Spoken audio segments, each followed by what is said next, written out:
Amigos de la Caja de Pandora de los 40, para mí es un honor como siempre presentar invitados, presentar panelistas e incluso oyentes que con el tiempo mutaron en algo más que oyentes porque se enamoraron tanto del tema que dijeron pues bueno, ¿y por qué no investigamos un poco más? Quizá mi mejor ejemplo y que lo sigue haciendo todavía es el famosísimo Desconectado desde Bucaramanga para el mundo y que sigue y sigue alimentando una de las colecciones paranormales más grandes de Latinoamérica, porque obviamente no solamente es este programa, sino cualquier programa de Latinoamérica. Entonces que el man graba y qué tal, pero él arrancó siendo un oyente. Y si tuviéramos que hacer, exacto, como unos Avengers de los oyentes paranormales que terminaron siendo pues como investigadores, pues tengo que llamar a Beltrán, que es mi invitado del día de hoy. Doctor Beltrán, ¿todavía en Tunja con las buenas noches? No, ya de nuevo en Bogotá, Chancho. Bueno, eso está bien. Listo, pues Beltrán también igual, en 1.000 millones de etapas, de 1.000 millones de años, siempre que no, que la opinión, que la historia paranormal, que el space, que YouTube, que el programa radial. Y entonces yo dije, bueno, pero en la Caja de Pandora no hablar. Entonces vamos a invitar a Beltrán para que nos hable de la Caja de Pandora. Pero ¿cómo fue esa transición de oyente a tener pues incluso un producto propio que se llama Radio Rebrujo? Beltrán, cuéntale a la gente. No, pues yo siempre, o sea, a mí siempre me ha interesado el tema paranormal desde pequeño. Inclusive había una enciclopedia que es muy buena, que la recomiendo, que inclusive uno la puede conseguir en internet, todos los fascículos, que se llama Lo Inexplicado. Y un compañero la llevaba a clase. Y pues mi papá también, como que él siempre le han gustado como estas historias paranormales. Entonces desde pequeño. Y pues ya cuando empezó la parte de las redes sociales, pues creé mi canal. Radio Rebrujo en Instagram, ¿lo tienen más lados? Sí, está también en YouTube. Me pueden buscar ahí como Bron Jenkins, y en TikTok también hay como unos reels pequeños. Pero sobre todo hay harto contenido en Instagram. Y en Facebook está el grupo Radio Rebrujo. Y obviamente entonces Beltrán ha tocado todos los temas posibles, ha pasado por ovnis, misterios. Entonces yo dije, bueno, vamos a hacer una charlita hoy como de misterios ahí, random, misterios sin resolver o excéntricos o lo que sea. Y vamos a tocar cada uno de esos misterios y nada, es la transición de oyente a investigador. Usted se sentirá identificado y va a decir, uy, qué bacano lo que ese señor cuenta, o no sabía, o no tenía ni idea. Entonces arranquemos. ¿Con cuál quiere arrancar, viejo Beltrán? Bueno, pues podemos arrancar con la desaparición de Jimmy Hoffa. ¿Quién es Jimmy Hoffa? ¿Quién le ganó Hoffa, con la vaina? Jimmy Hoffa, pues él era un sindicalista, era el sindicalista de los camioneros en Estados Unidos, y pues él fue uno de los principales enemigos de Kennedy, ¿sí? Entonces cuando Kennedy subió al poder, pues había el rumor de que el tipo estaba metido, que lo ayudó a subir la mafia, y pues Jimmy Hoffa también estaba en la mafia. Entonces él fastidiaba mucho al gobierno, e inclusive él terminó en la cárcel.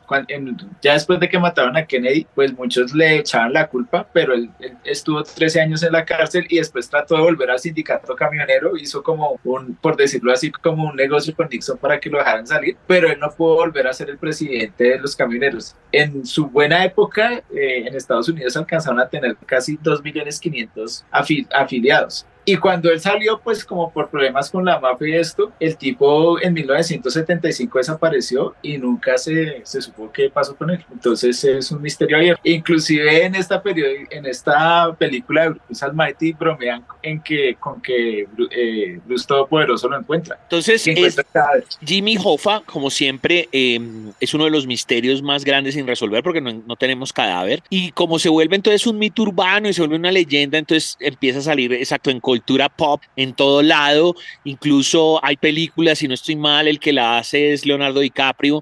Empieza a salir en Padre de Familia, en Los Simpson, en todo lado, como ay, más perdido que Jimmy Hoffa, que Jimmy Hoffa lo encuentra, que supuestamente encontraron el cadáver, que Sinatra tenía que ver, que JFK lo había mandado a matar porque él sabía que se acostaba con Marilyn. Mejor dicho, empezaron a meter un montón de cosas. También creo que aparece incluso en la película de Oliver Stone de JFK, pero obviamente en su papel pues de líder sindical. ¿Qué puede entonces ser lo último? ¿Qué será? ¿Lo despedazaron y lo destazaron y lo enterraron en algún lugar? Pues es que yo creo que acá es lo que se llama la hipótesis del secreto. O sea, que seguramente, digamos, cuando estas personas digamos, y eso pasa mucho, que muchas personas se vuelven incómodas porque tienen muchos secretos y ellos creen que pueden manipular la industria del secreto y se creen intocables, pues al final la misma información que llevan pues los termina matando. O sea, ya tienen información tan delicada pues que la mejor manera de ellos es de desaparecerlos para que no digan nada. Pero es como, digamos, la misma soberbia los lleva a que, pues, que los enemigos los terminen desapareciendo. Sí, y para el que no sepa, pues evidentemente toda esa historia de JFK o de la misma historia sindical per se, pues llevaba un montón de cosas de la mafia, porque obviamente no es que él se comportara como la Madre Teresa de Calcuta, y no, y vamos a arreglar todo esto a las buenas. Incluso también ahí nace también mucho de los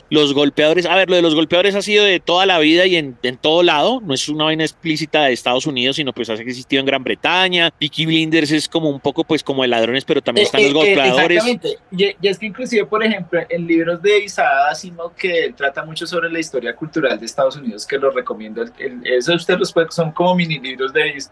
Él explica que digamos en la época de Edgar Allan Poe emborrachaban a la gente y la golpeaban para obligarlas a votar por el político de turno. O sea, uno piensa que los Estados Unidos son muy civilizados y todo, pero ellos también tienen sus crímenes. Entonces a la gente que no iba a votar o los fraccionaban para que votaban y los llenaban de trago y los golpeaban hasta casi la muerte. Entonces, una de las teorías de conspiración también hablan de que así fue que mataron a Edgar Allan Poe. Ok, Los Intocables también trata de los golpeadores, antes de eso Gangs of New York, bueno, dicho, golpeadores ha ido en todo lado, en Irlanda, en Escocia, en Europa, digamos en Europa Central y demás, bueno, en fin. Jimmy Hoffa, ese es el primer misterio que nos tiene Beltrán, pero nos preparó varios. A ver, votes el segundo y también lo debatí. Bueno, este es un caso muy, digamos, es como de coincidencias, porque cuando se preparó toda la operación para el desembarco en Normandía, el día de que ahorita no me acuerdo cómo se llamaban las playas, que era Utah, Sword, Omaha, y se me olvidó la otra, eran 4 puntos donde tenían que desembarcar. Entonces, esto fue una operación que como vimos en el rescate del soldado Ryan, y ahorita en la última película, de la última serie de Spielberg de Master of Fire también lo explica. Entonces, estos eran nombres claves que solamente sabía la inteligencia aliada. Y resulta que había un profesor en Inglaterra durante esta época que el profesor estaba haciendo un crucigrama y en el crucigrama él puso estos 4 nombres de las playas que eran el nombre clave donde iban a desembarcar. Entonces el MI6 de Inglaterra lo capturó y lo empezaron a torturar pensando que el crucigrama era como una manera de decirles a los nazis estos secretos tan delicados del desembarco, pero fue una simple coincidencia. Entonces, o sea, acá la teoría, que de pronto ahorita podemos hablar un poquito de esto tocándola, es que como estaba en el ambiente, que todo el mundo estaba pensando lo mismo y era una operación que conllevaba a mucha gente y que mucha gente estaba pensando mentalmente en esto, como que el inconsciente colectivo de pronto contaminó a esta persona y entonces por telepatía lo podría explicar así, entonces él puso esto en el crucigrama, pero pues es una cosa muy extraña. Me parece súper interesantísimo lo que usted dice y lo podemos tocar, mente colmena o demasiada energía o una especie como de genkidama mental, ¿no? Como que... Exactamente, porque como todo el mundo estaba concentrado en que eso salía bien y había una gran presión mental, o sea, yo acá estoy únicamente, digamos, elucubrando, pues porque yo no les puedo decir que eso sea cierto ni tengo los argumentos científicos para decir que eso es así, pero es una hipótesis. No, pero está genial porque efectivamente cuando muchas personas le hacen fuerza al tema puede que termine saliendo. Incluso yéndonos a unos temas un poco más lúdicos o deportivos, pues es un poco lo de la selección argentina del 2022. ¿Hasta qué punto, Beltrán, usted piensa que tanto jodieron los argentinos con que a ver, todo era inventado, eran campañas de cervecería, campañas de marketing, claro. Pero todo el mundo empezó con el cuento de la coincidencia y todo lo volteaban a los números y todo decían, uy, mire, si pasó esto en el 86, vuelve y pasa, que de pronto eso sí sirvió en algún modo para que la energía se convirtiera en realidad. Obvio, necesitas del talento de los deportistas, pero ya era una juepucha, es que era supremamente obsesivo que todos los argentinos buscaran todas esas coincidencias para poder lograr el objetivo. ¿Podría ser entonces un caso así, Beltrán? Sí, mire, inclusive yo se lo digo porque yo vi 6 años en Argentina. Okay. Inclusive en el Mundial de Brasil casi lo logran y ellos se mentalizan mucho, o sea, digamos, ese cuento de que la mente crea realidad, porque ellos son convencidos, así no tengan el mejor equipo, pero se convencen y lo logran. Ok, otro de estos temas relacionados podría ser el famoso El Secreto. Yo creo que ya últimamente no se viene hablando mucho del tema, pero durante el 2000 y 2010 se acuerda del libro, las películas. Sí, claro. ¿Y qué tanto hay de eso en realidad o también hay mucho Pues es que lo que coaching. pasa con eso es que, digamos, es que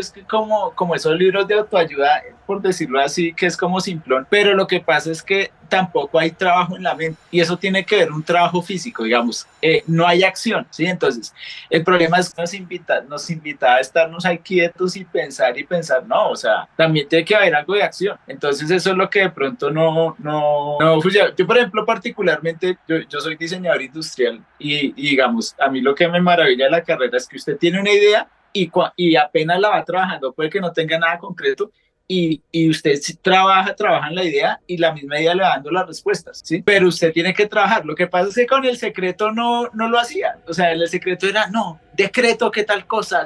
No, y eso, digamos, eso suena muy estúpido. Ok, En cambio, exacto. o sea, por más que Argentina no tuviera el mejor equipo, pero los tipos se entrenan mucho y Messi es un fuera de serie y el Dibu también tapaba mucho, o sea, digamos, también tenían una parte física que era respaldada por la mental. Exacto, el tema de coaching, porque a eso es a lo que voy. De pronto ya cuando ya es mucho palabrería o tú puedes, y bueno, pues evidentemente un tú puedes en la selección argentina no es un tú puedes en las Islas Salomón. Ahora, para las Islas Salomón ganar un Exactamente. partido o hacer un gol igual va a ser una hazaña, pero tienes que ir acompañado con acciones y bueno, y en este caso en particular que estamos hablando de este mapa, ¿cuáles hubieran podido ser las posibilidades matemáticas de que eso ocurriera? Una en 10 millones, ¿no? No, claro, y es que inclusive, por ejemplo, digamos, en esta película, para relacionarlo, creo que se llamaba The Imitation Game, que es ¿cómo es que se llama este tipo? El que era criptógrafo, el que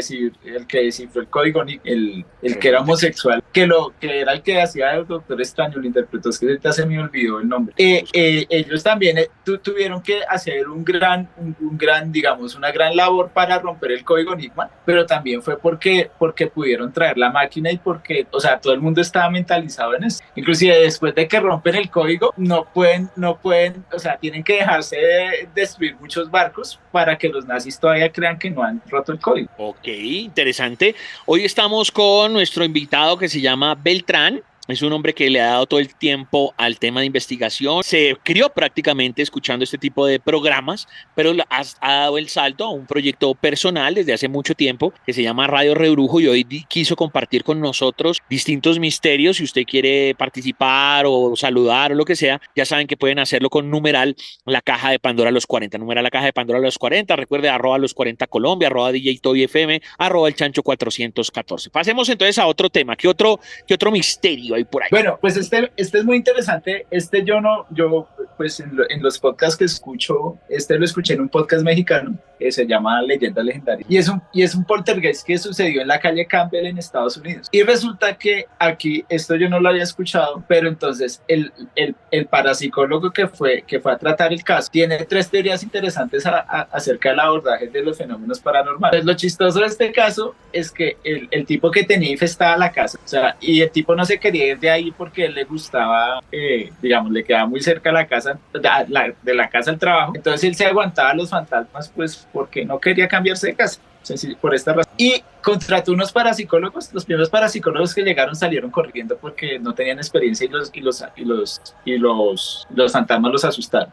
Después contrató un parapsicólogo que se llama Tom Valentine, que él primero les hizo un cuestionario para ver si no era que estaban alucinando la familia o que estaban metiendo droga o algo. Y después trajo a otros parapsicólogos, inclusive también hicieron una especie de exorcismo. Pero lo interesante de este caso es que él tiene 3 teorías acerca de por qué se forman los fantasmas. O sea, la primera teoría es la teoría física, que digamos que cuando nosotros estamos bajo tensión o cuando, por ejemplo, hay una vibración o unas ondas de radio que afectan el cerebro se descompensa y empiezan estas alucinaciones. Entonces, como, digamos, no es que haya nada paranormal, sino que nuestro cerebro, como es algo muy raro y que todavía no se ha terminado ni siquiera de investigar, produce estos fenómenos. ¿Sí? La segunda teoría habla de que es una cuestión completamente paranormal, o sea, que sí existen fantasmas, que son seres de otro plano, que son espíritus desencarnados y que es como que la que manejan la mayor cantidad de parapsicólogos. Pero la que maneja este parapsicólogo llamado Tom Valentine, es que es como una unión de las dos. O sea, que los fantasmas aparecen es porque usted le presta atención a estos fenómenos. Entonces, en el programa que los podcasters lo que teorizaban era que como el tiempo es lineal, es una línea de tiempo, lo que nos encontramos es gente del pasado, o sea, el tiempo está sucediendo al mismo tiempo, entonces podemos encontrar gente del pasado, gente del futuro, y por ejemplo ellos comentaban que una vez unos investigadores paranormales le tomaron una foto a un fantasma y sintieron que el fantasma se cayó. Pero si nosotros lo vemos desde el punto de vista del fantasma, pudo ser una persona en el pasado o en el futuro a los que otro fantasma, que son los investigadores de nuestro tiempo, le tomaron una foto. Entonces es muy interesante. Y que, digamos, él también dice que cuando, lo que siempre hablamos en el programa, y usted también habla en el programa, de que cuando uno empieza a hacer invocaciones, a hacer brujería, a abrir portales, entre comillas, con la tabla Ouija, ahí empiezan a venir estas manifestaciones. Interesantísimo. Ahí ya no solamente entonces estamos hablando del tema de los fantasmas únicamente, sino estamos hablando de multiversos, de temas de líneas temporales. Exactamente. Y eso me parece una locura, porque de pronto solamente estamos pensando en la física y en la química que conocemos. Puede que incluso haya póngase a pensar eso, así sea de manera loca, que haya un mismo usted en este momento escuchando este programa de radio, ahí sentado con usted, pero usted no lo está viendo porque es otra línea temporal, pero usted está Exactamente. Inclusive lo que le pasó a Héctor, que Héctor él dejó de estar en estos programas porque lo que yo me acuerdo es como que él escuchó como un mensaje del futuro que pudo ser él mismo, o sea, haga de cuenta como en Interstellar, que él mismo le avisó, ojo, no se meta acá porque va a terminar mal. Entonces, como que fue alguien del futuro, pudo ser él mismo, que se autoavisó para que no, para evitar un triste final o algo malo que haya pasado a él. Para los que no sepan, obviamente, pues porque esta es una nueva versión, la caja de Pandora de los 40, pero cuando existía obviamente Insomnia, que puede ser como el abuelito fallecido de este programa, Héctor, y si no conoces esta historia de una vez la cuento, pues en algún momento se cerró el espacio porque pensamos que había habido el típico cuento de una brujería o alguien que estaba haciendo el mal o que se había aparecido un fantasma. En esa época obviamente teorizábamos con el tema de un monje y entonces que el exorcismo, que tapapapapum, pero entonces la vaina es que en una supuesta psicofonía o una psicofonía, porque la hemos puesto incluso al aire, yo la encontré después de mucho tiempo y la puse al aire, entonces pensamos que era un fantasma, pero entonces estaba esa teoría que acaba de decir Beltrán. ¿Qué tal si no es que sea un fantasma, alguien que le quiera hacer daño, sino es él mismo? Él diciendo que lo van a matar o que se va a morir y está tratando de prevenirlo y decirle, pare un poco, esto va muy rápido, usted tiene algún don, a usted siempre lo siguen los fantasmas, usted siempre lo están persiguiendo y si usted no hace un parate, pues le puede pasar algo mal. Entonces, es la misma, o bueno, no es un fantasma, es el mismo pues del futuro que se está avisando, por decirlo así. Entonces, eso daría validez a las teorías o lo que está comentando Beltrán acerca de los fantasmas. ¿Es así, no? Sí, exactamente. Muy bien. Bueno, vámonos para el cuarto misterio. ¿Qué otro casillo preparó nuestro querido amigo Beltrán? Que ustedes saben, pueden buscarlo como Radio Rebrujo. A ver, Beltrán. Bueno, pues el último, pues, yo siempre he trabajado pues en el área publicitaria y me tocaba ir al Samper Mendoza a bajar película, o sea, pues para hacer las planchas de las revistas y todo eso, y nosotros pues trabajábamos con camisetas, entonces teníamos que bajar las planchas para hacer las camisetas, y pues yo, pues ahí como se demoraban, pues yo me hice amigo de los que manejaban, pues donde se bajaban las películas. En esa época era una máquina que se llamaba el Fotonito, pues ahorita ya se hace de otra manera, y pues yo pues siempre me gusta hablar y preguntar de estos temas, y una vez estaba un señor ahí, o sea, otro cliente de ellos, y el tipo estábamos hablando de ovnis, entonces yo le estaba explicando que Estados Unidos tenía dos programas de recuperación de ovnis, o sea que cuando caía un ovni, traían a los mejores científicos o los que estaban disponibles y también creaban una maniobra de encubrimiento pues para que nadie llegaba, o sea, eso se llamaban Mondos, como la luna polvorienta, que era la encubrimiento, y Blue Fly era el nombre clave para traer a todos los científicos en el menor tiempo posible para analizar qué era lo que se había caído. Sí, igual a los científicos no les iban a decir que eso era un ovni, sino que decían, no, eso se cayó, fue un meteorito, o se cayó digamos, un satélite. Okay. Y entonces yo estaba contando esa historia y el tipo me contó, o sea, el man era creo que de Santander, y me contó que él tenía un amigo que que como en los 80, que el tipo era muy curioso, que le gustaban mucho los ovnis y todo lo que tenía que ver con la astronomía y todo eso. Y que una vez él se enteró que en la selva colombiana cayó una cosa rara y que él se fue, o sea, que el tipo era de los que llegaba y le avisaban que se cayó algo y el man se iba, pues el man como que sabía recorrer la selva y todo y se iba, o sea, el man cogía la mochila, medio víveres y se iba. Y que en esa ocasión él se fue, que le dijeron que se había caído algo en la selva y que cuando el tipo llegó, o sea, él no pudo ver nada porque eso estaba lleno de ejército gringo. Entonces yo le dije, pero ejército gringo en los llanos orientales, y el tipo dijo, sí, que él vio que estaban hablando en inglés, que eso tenían el perímetro cercado y que solamente veía el humo de lo que se había caído. O sea, que pudo ser un avión que se cayó a ellos, pudo ser un satélite de Estados Unidos, pero también pudo haber sido uno. Oh, qué interesante. Y ya que nos abre pie para eso, porque pues está muy de moda, o bueno, siempre ha estado de moda el tema de los ovnis, creo que todos llegamos al tema paranormal por los ovnis. ¿Usted también llegó a estos temas por los ovnis o hubo otro tema que No, pues pues primero pues a mí me gustan mucho las películas de ciencia ficción. Y lo otro es que en esta enciclopedia que le digo lo han explicado, ellos tenían un apartado que se llama Documento OVNI. Y en ese apartado era donde mostraban las fotos donde, por ejemplo, trataban los casos de Billy Mayer, de Red Zeppelin, o sea, todos los casos clásicos los trataban en la enciclopedia en una sección especial. Okay. Inclusive ahí salió que uno de los primeros congresos ovnis fue en Bogotá. Ok, qué interesante, pero cerrando eso como lo que usted cuenta de este amigo, de este personaje, lo que me causa curiosidad es que con el tiempo, digamos, hemos acostumbrado los ojos para que ya nos acomodemos un poco más pues a la tecnología en la cual vivimos, es decir, antes cualquier cosa clasificada como ovni, de hecho nos acostumbramos al tema del tabaco, nos acostumbramos a ese que es el disco, el trompo, como las formas geométricas básicas de lo que podría ser un ovni, pero a medida que va avanzando todo el tema de tecnología, de la IA, ya hay pues Starlink, entonces ya el ojo se va acomodando y ya va diciendo, bueno, ya pues se pueden hacer cosas en Photoshop, ya se pueden hacer cosas en 3D, ya se pueden hacer cosas con IA, pero aún con todo eso, aún con la nueva tecnología, que ya aprendemos que hay satélites, que hay globos y demás, siguen existiendo esos fenómenos. ¿Por qué será? Yo me acuerdo que usted incluso alguna vez había hablado de algunas teorías acerca de eso, de los ovnis, pero desde el punto de vista como fáctico, porque obviamente está la persona que dice, sí, ovnis, como sea, y hay otros que dicen, no, espérese, somos nosotros de pronto los que estamos malinterpretando. ¿Era algo así, Beltrán? Sí, claro, es que eso, inclusive ahí en mi cuenta de TikTok hay varias teorías sobre eso, pero lo que pasa es que, digamos, yo creo que el problema, y el problema que tienen muchos de los investigadores OVNI, es que, digamos, ellos entran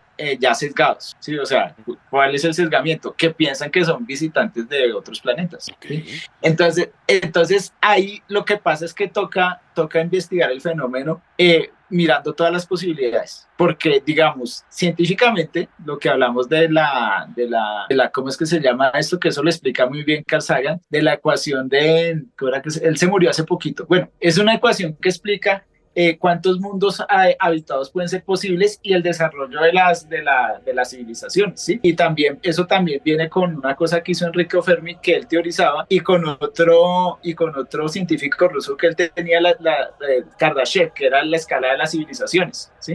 Uh-huh. Entonces, que es una cosa de sentido común, o sea, que digamos, para que nos vengan a visitar y tienen que ponerse en coincidencia muchas cosas, o sea, que nosotros estemos al mismo nivel evolutivo, inclusive en la última entrevista que hice para el canal que está ahí en Instagram, que era una persona que siempre traté de contactar porque él tuvo un avistamiento ovni, teorizamos sobre eso, y entonces él dice que él vio el ovni, o sea, y mírenlo, ahí está en mi canal de Instagram, la entrevista está muy buena, y yo le dije, venga, ¿y usted no se asustó? ¿Usted no sé qué? Y él me decía, no, y yo dije, porque recordando el caso de Arcesio Bermúdez, yo por ejemplo, yo de una luz yo me salgo a perder porque uno puede envenenarse por radiación, porque eso le ha pasado a mucha gente, pero lo único que vio fue la luz. Entonces, ¿qué pasa? Que este fenómeno es muy complejo, entonces decir, por ejemplo, los que hablan de que somos como viaje a las estrellas, que la Federación Galáctica y todo eso, sí, pues a mí me parece interesante, pero yo entro a lo que es la ciencia de la hada de los dientes, que basados en una premisa que no hemos comprobado, empezamos a elucubrar y armar todo como una teoría del conocimiento de algo que no hemos comprobado. Entonces, para mí es un fenómeno que no tenemos todavía por dónde agarrar, y que solamente que vengan, que sean visitantes del espacio, solamente es una faceta de lo que puede ser. Ok, pero precisamente cuando ya, digamos, ya no era decir ovni, objeto volador no identificado y relacionado solamente a los extraterrestres, sino ahora con todo el tema de Pentágono y decir son fenómenos aéreos no identificados, pues puede ser cualquier cosa. Es decir, si se abre un portal en el cielo, pues eso no es un ovni, pero sí es un fenómeno paranormal. ¿No sería algo así? Exactamente. Y entonces, por ejemplo, lo que yo explico, o sea, lo que pasa es que hay gente, sobre todo los folcloristas, que ellos son mucho más interesantes que los ufólogos porque tienen las teorías más disparatadas. Pero, por ejemplo, en ese programa OVNI Chile investigaban a un investigador que él era ingeniero civil, y él hablaba que esto era como una relación entre la divinidad y lo humano. Entonces, que por ejemplo, los elfos, o sea, usted no se ha puesto o sea, que uno, o sea, es evidente, pero uno no lo ve, que digamos que los duendes antiguos que eran verdes con las orejas puntiagudas y todo, no son sospechosamente parecidos a los grises. Sí, o sea, entonces, que habría una reunión de duendes como, y aliens, algo así. Exactamente, es como una evolución de ese mito o esa leyenda, digamos, o sea, digamos, los hombrecillos verdes del bosque ahora son los hombrecillos verdes de del espacio exterior. Entonces, es una cosa que me parece que es algo como, no sé si sea una cosa de control mental o una cosa como si estuvieran experimentando con nosotros. Ok. Y lo que hablamos, por ejemplo, que en ese les recomiendo que vean, porque esa entrevista, aparte de la entrevista, tocamos quedan muchas cosas abiertas sobre los ovnis, o sea, y lo que hablábamos, que eso también lo hemos hablado y que vale la pena repetirlo, es que la otra cuestión es que esos seres son tan avanzados, es como nosotros no nos ponemos a hablar con las cucarachas, o nosotros no nos ponemos a hablar con las gallinas. Entonces, ¿qué tal que ellos sean tan avanzados que nos miren a nosotros como nosotros miramos las gallinas o las cucarachas? Y también creo que dentro de esas paradojas y esos estudios que usted mencionó, Fermi y demás, entre esas ecuaciones, habría un mundo exactamente igual. Entonces, ¿qué es lo que pasa? A veces pensamos que es que el extraterrestre es 500 millones de veces mejor que nosotros y tiene unas 500 millones de veces una nave. Pero si es exactamente igual a la Tierra y hay humanos exactamente igual a nosotros, pues están igual de bloqueados. Porque ellos tampoco pueden llegar acá porque son igual que nosotros. Entonces es como si hubiera un vidrio ahí. Ya me acordé, esa es la ecuación Drake, lo que decía. Entonces, él hace los cálculos y es muy difícil. Y, por ejemplo, ahorita que está de moda esta serie el problema de los tres cuerpos, que eso tiene que ver mucha física.